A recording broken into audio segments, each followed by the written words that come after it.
Support for this podcast is provided by the Florence County Museum, presenting Legend Francis Marion in the PD. The exhibit explores how 19th century art depicting Marion and his militia contributed to the Swamp Fox's legend in early American independence. Now on exhibit, flocomuseum.org.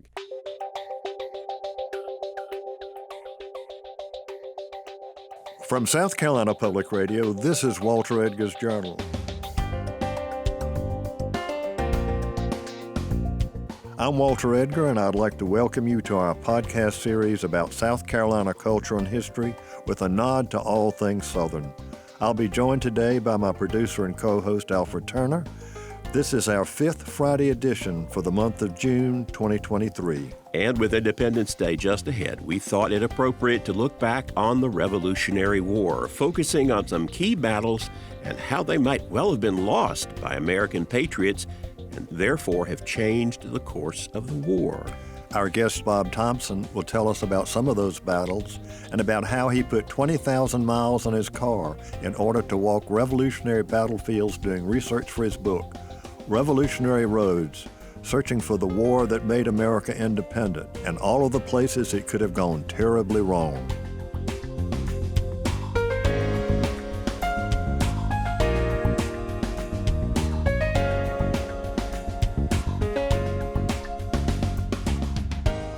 Bob, let's talk about why you decided to write a book called Revolutionary Roads and walk the ground yourself. First of all, I'm very glad to be here, and I'm also glad to have survived my trips. I decided to do something that was, in retrospect, unwise, because walking the ground of the whole Revolutionary War, or the most important parts of it, I was biting off more than I could chew. But I did it because I had done a previous book where I had walked the ground of a historical situation, and I really liked doing it. And I really liked the part where I was guided by people who knew a whole lot more than I did as part of the process. Okay, that earlier ground you were talking about, West Tennessee, when you did your book on Davy Crockett, right? Yeah, East Tennessee, West Tennessee, and Texas. And with a stint up in Lowell, Massachusetts, which I did not know Davy had ever been to before I started. But that's a different book. Well, we're talking about walking the battlegrounds of the American Revolution, and actually it's something that some historians literally for centuries had wanted to. The Greek historian said you should walk the battleground, but it took other historians till we get to the 19th century American people like George Bancroft and Francis Parkman who believed that they should walk the battlefield. They obviously did not walk all of them because they did not talk too much about the American Revolution in the South, but they sure walked up and down Bunker Hill as many times as they could. Yes. Yes, it's a great way. It's a great way to understand things because there's things that you see that you just wouldn't know otherwise. Well, obviously, there are lots of battles that we could talk about, but one, it has always fascinated me. Let's talk something about Saratoga because it's a battle that has been cussed and discussed. Was Benedict Arnold the hero? Was Horatio Gates, who later became Granny Gates in South Carolina? What's your take on Saratoga? Because that really was a lot of walking, and it was more than just one battle. Yes. I had a wonderful guide. We walked the battlefield. The battles were roughly on the same ground. So he did a tour in which we did the first battle, and then we walked back and talked about the second battle. My guide he told me in advance, not a Benedict Arnold fan. And I'm not just talking about the treachery, which came later. But he did not believe that Arnold had won the Battle of Saratoga all by himself. So that was very educational for me because I had started out thinking that Arnold was the most important figure in that battle. And by the way, with my studying the American Revolution, there were more people who were pro-Arnold than Horatio Gates. I guess Gates really tore his pants in South Carolina. But as you well know, history is framed by later events. And in Arnold's case, it's framed by the treason. And so everybody was willing to believe that he behaved badly at Saratoga because he was a traitorous scumbag. And in Gates's case, as you also will know, he did not perform well in the South and compounded his error by fleeing the battlefield. And so his previous heroism is greatly, if it was, is greatly diminished by that. The very smart people, I talked to very smart people about Saratoga, and it ended up being a little bit of a draw between Arnold being important, Arnold more important in the first battle, Gates in the second battle. And there was a discovery made while I was reporting of a letter that changed the view of Gates and Arnold in the second battle, which made them both look better and which undercut the negativity about Arnold in that battle. It was, to me, an amazing example of something that happened in the 21st century that changed the interpretation of what was obviously a very important victory. And what would be that 21st century incident? Well, a letter was discovered in which the background is that Arnold was said to be basically benched for the second battle. He'd gotten into a fight with Gates, which is true, and the idea was that he was back at camp and with no command, and that he charged out onto the battlefield and did stuff despite that.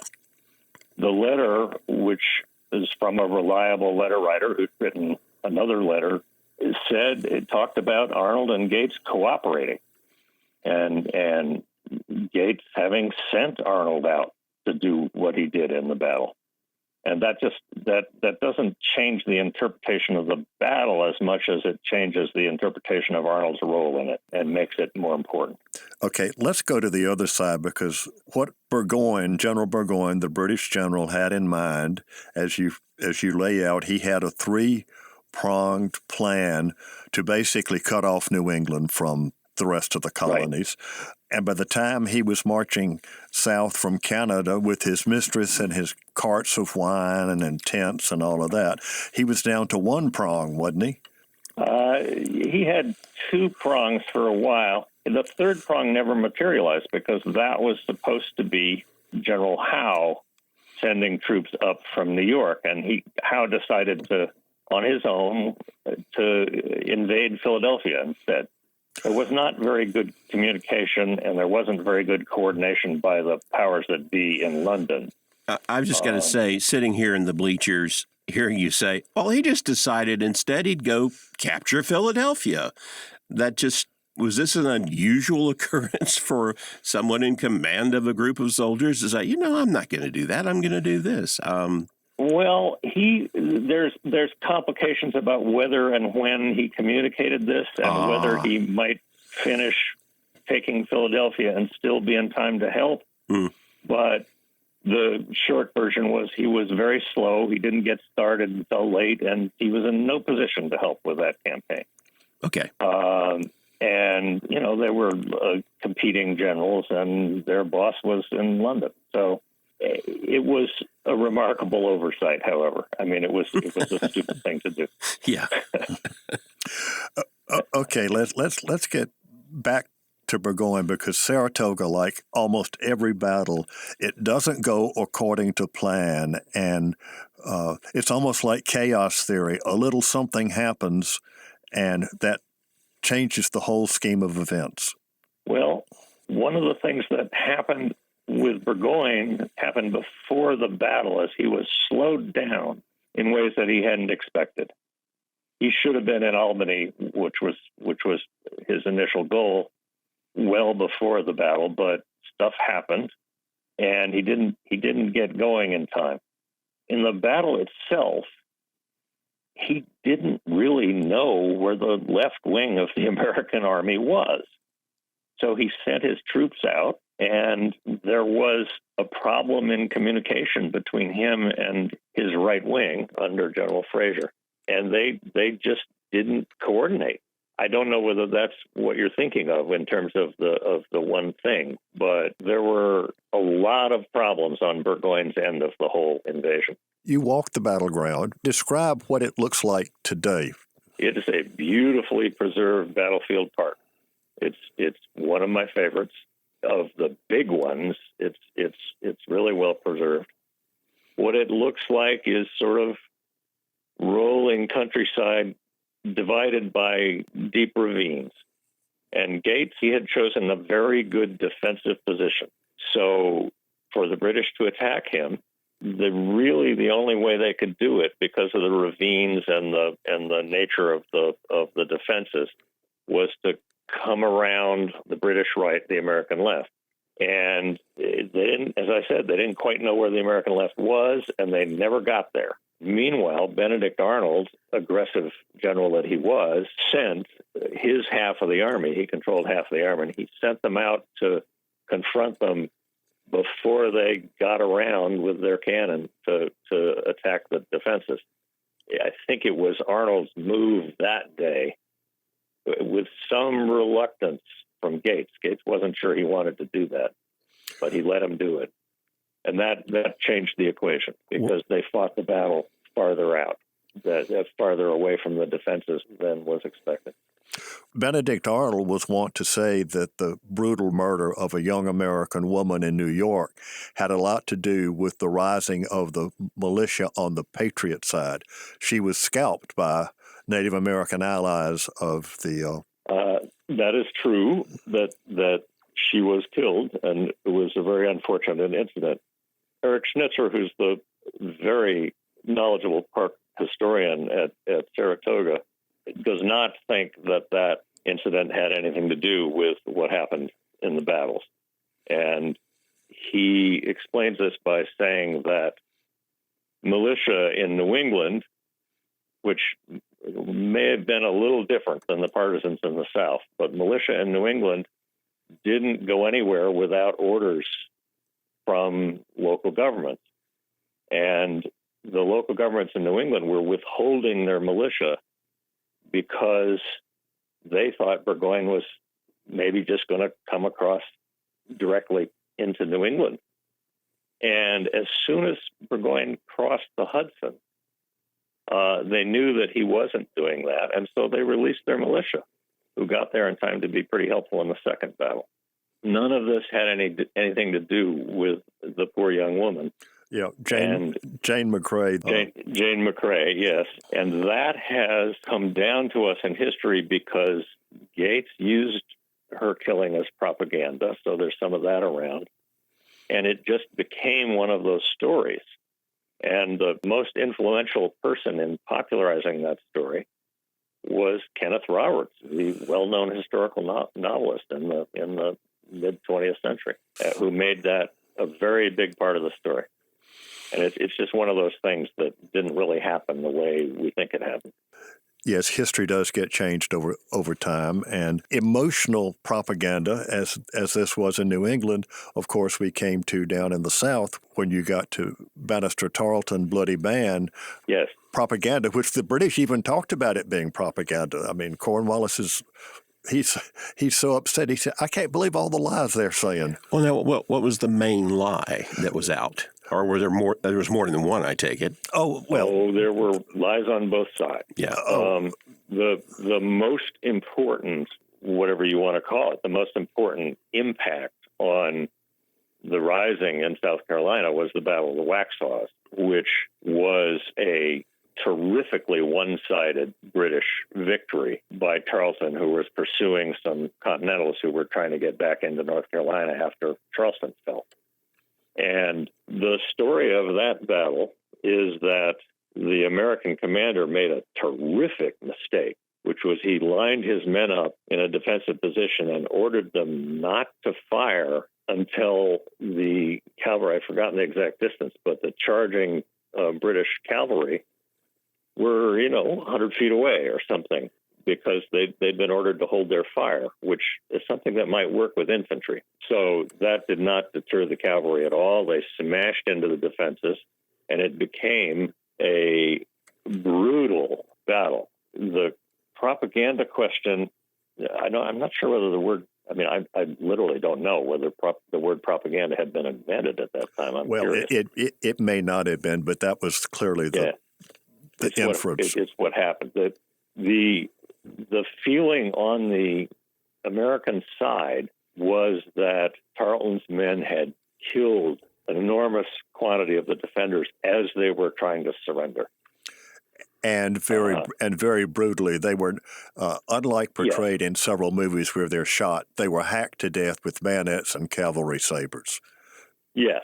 And what I found in trying to figure this out, with the help, again, of someone who had studied it and knew a lot more than I did, and also with the help of a recent book called With Zeal and With Bayonets Only. The name of the author escapes me at the moment, but it's a really excellent book about the British Army during the war. He says at one point that any time in history when cavalry gets loose among scattered infantry, horrible things happen. And I ended up believing that was the principal thing that had happened, was that the cavalry smashed them, and in the frenzy that resulted, many, many, many men were killed in the manner that you described. But there is also an aspect to it where Tarleton went down, his men thought that he had been killed, and it made them angry, and they most likely killed some people who were trying to surrender. And what I ended up deciding was that we have no way of knowing how many, what the proportions were. But if you were on the Patriot American side in South Carolina and you heard about this battle and you saw the wounded men in the church where they were taken, it was a horrible thing, and it changed, in my view, and it changed the nature of the partisan war by generating anger and opposition. Well, we got to the Waxhaws, and I was going to say I might have used a better segue because in your book you mentioned you had grown up learning about the revolution in the North, and the Southern campaigns was something new. So your trip down south occupies a fair amount of your book. It does. I credit some books I read in preparation, including yours, and including, I think maybe one of the first I read was Almost a Miracle by John Ferling, which made me aware that the South was much more important than I had understood. I didn't know that much about the North either, for that matter, but I certainly didn't understand the South. And I discovered as I did my reporting that many, many, many people, even in the South, don't understand how important it was. No, things, they are changing, but I can tell you, Bob, it has been a hard slog because, as I say, yes, most general history books, Lexington, Concord, Bunker Hill, Saratoga, Yorktown, the end. Yeah. Yeah. And there are even U.S. history books now that literally will dismiss the revolution in about a paragraph. I chose to start the book at Cowpens for several reasons, but one of which is I wanted my readers to know right away that it wasn't just the standard, Lexington, Concord, Bunker Hill, Trenton, Yorktown. Guess what? That was noted, and that's one reason why you're on the show today.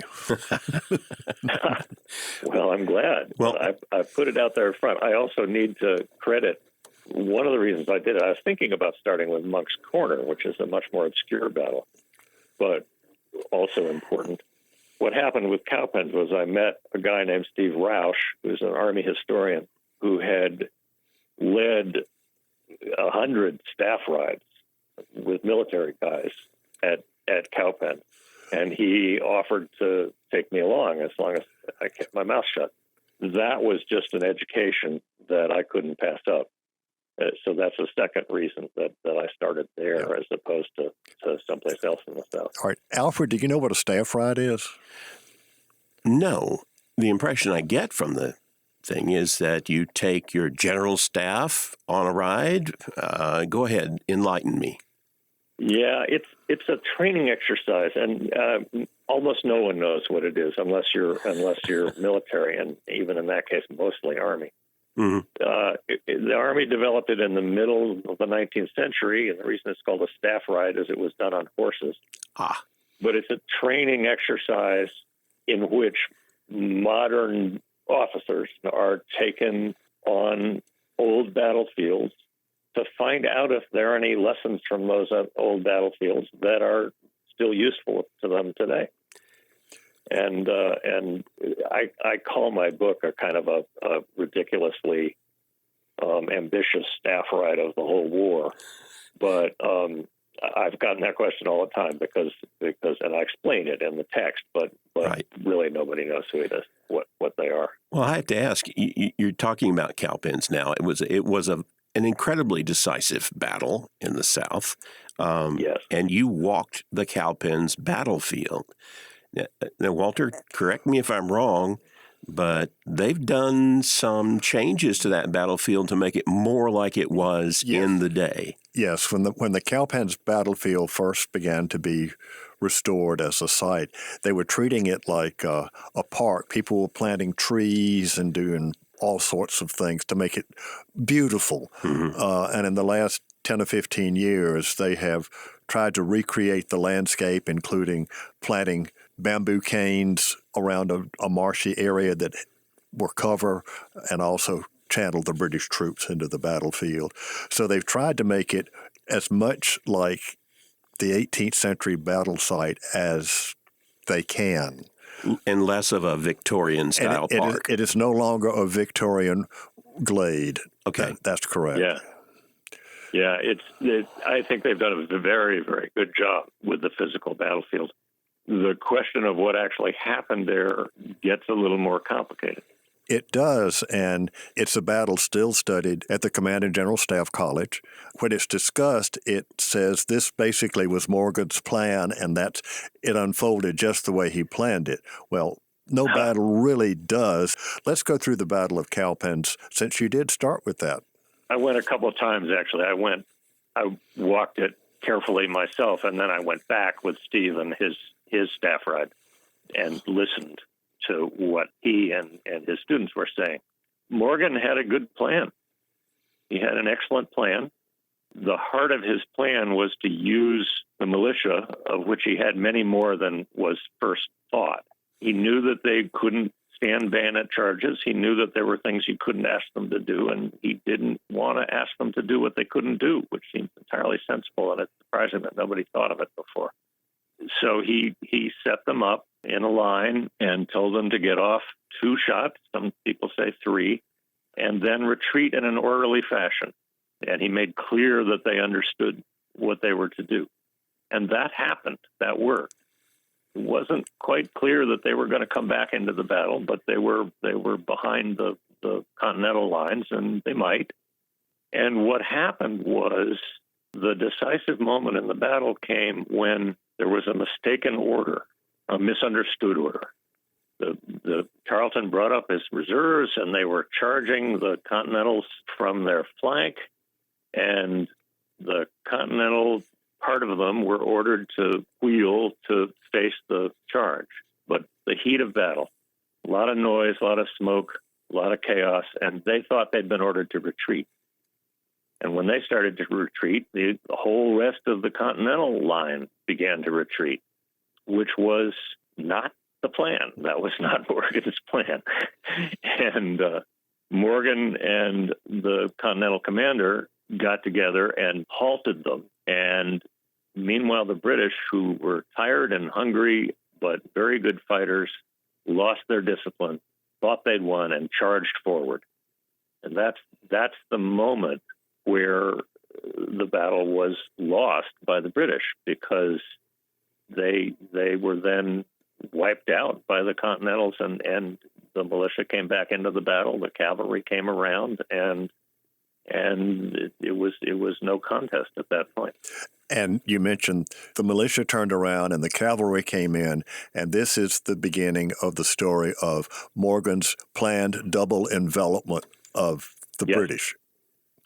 It was an accident. Which really was, yes, it was not really his plan. Yeah. But, Bob, that's the way it's still taught. Oh, yeah. You can read about that on the battlefield, in the battlefield signage, and they refer to a battle in ancient Rome that was a giant parallel. Morgan would never have heard of that battle, and the double envelopment that happened at Cowpens was fortuitous. And then there got to be discussion. Who was the young officer who screwed up and ordered his men to retreat? There's two possibilities.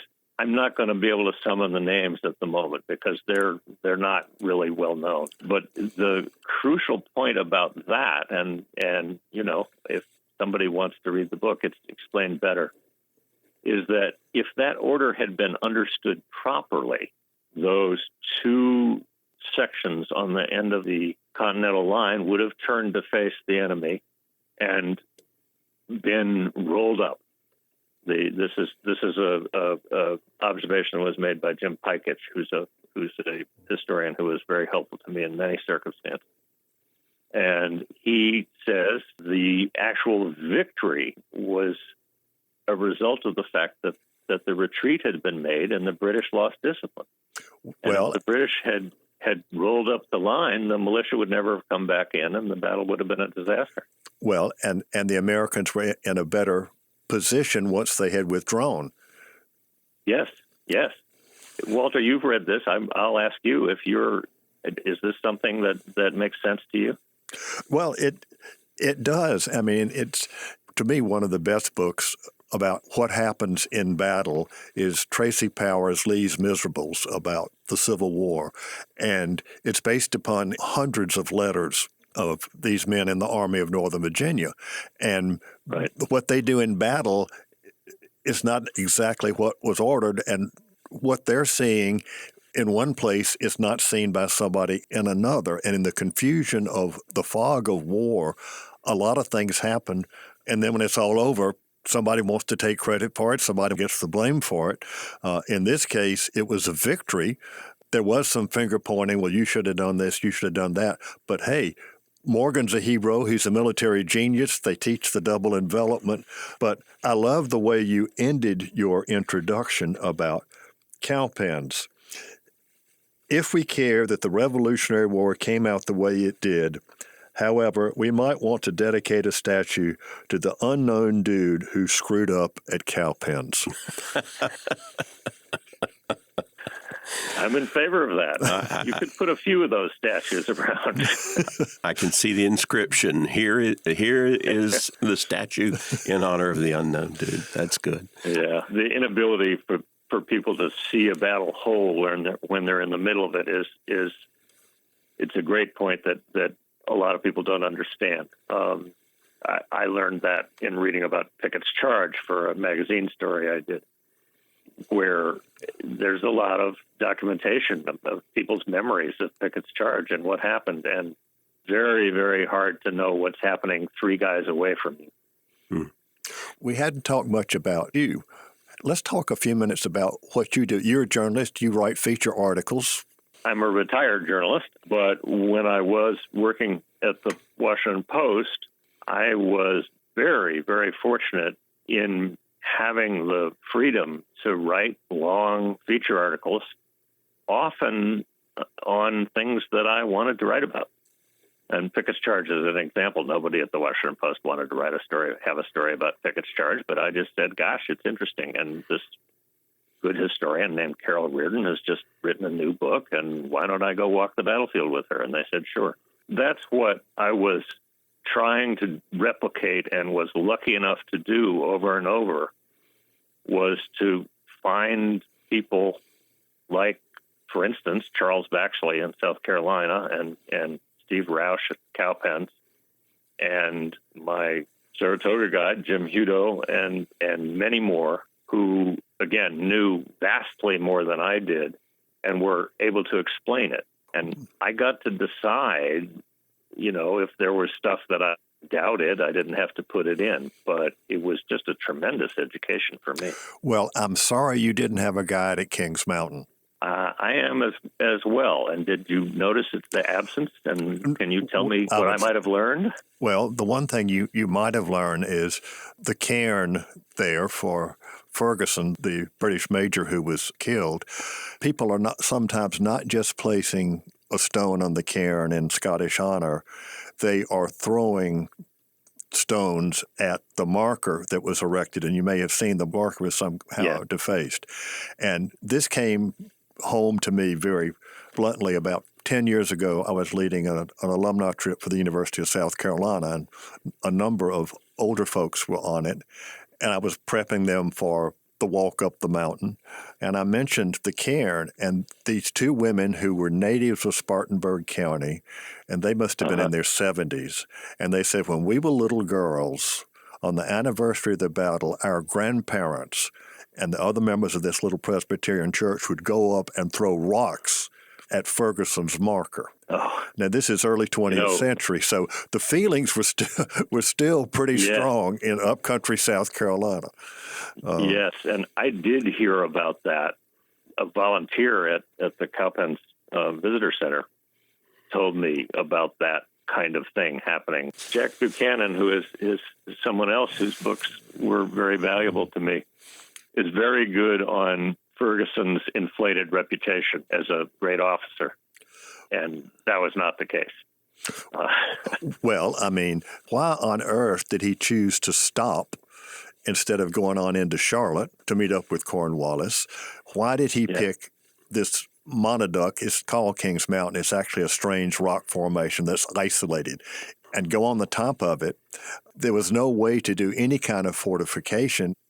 He did circle the wagons literally around his tent, where he had his two female assistants. They both had the same name, which causes confusion. Yes. My own theory, and this is a theory, not a fact, but my own theory about why he just didn't go to Charlotte is he, as many other people did, he liked having an independent command. And he didn't particularly get along with Cornwallis, who had not chosen him for this job. And he wanted to retain that independent command as long as he could. And it cost him his life. And actually, his command was to raise the militia in the backcountry of the Carolinas and Georgia. And this was independent of Cornwallis's command. Ferguson had been appointed this by Clinton, I believe. Is that not right? Yes, yeah. Who didn't like Cornwallis either. I mean, it's just one of those things. And Burgoyne didn't get along, so a battle it wasn't the losing a nail in the horse. It was just the guys didn't like each other. Well, we need to start to wrap our conversation up, sad to say, but I need to ask, you walked all these battlefields. How many miles did you have to travel to do this? I put 20,000 miles on my car. Wow. And that doesn't count the walking or any of that. But that's a rough figure.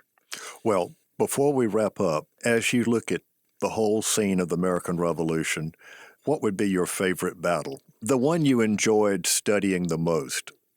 I have a number of candidates for that, but I'm going to mention a small battle in upstate New York called Oriskany.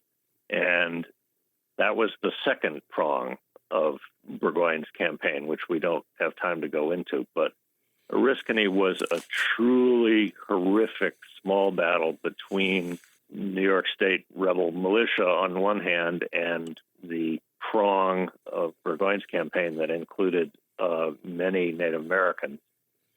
And I had a wonderful guide there.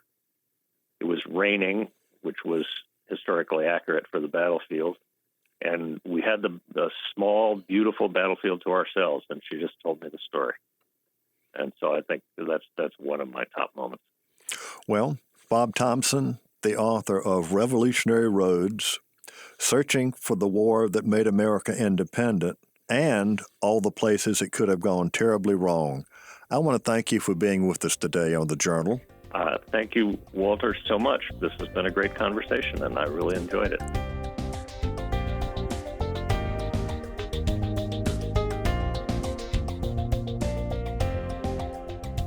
I hope you enjoyed today's journal. I know that I did. Traveling 20,000 miles from Saratoga to Kings Mountain and Cowpens. And as Bob Thompson said, and he was singing my music, the two key battles of the Revolution were in South Carolina, and they are all an important part of our state and our nation's history. Walter Edgar's Journal is a production of South Carolina Public Radio. I'm Alfred Turner, and I produce the show, which is made possible by listener contributions to the ETV Endowment of South Carolina. Remember, the views and opinions expressed on Walter Edgar's Journal are not necessarily those of South Carolina Public Radio or its underwriters.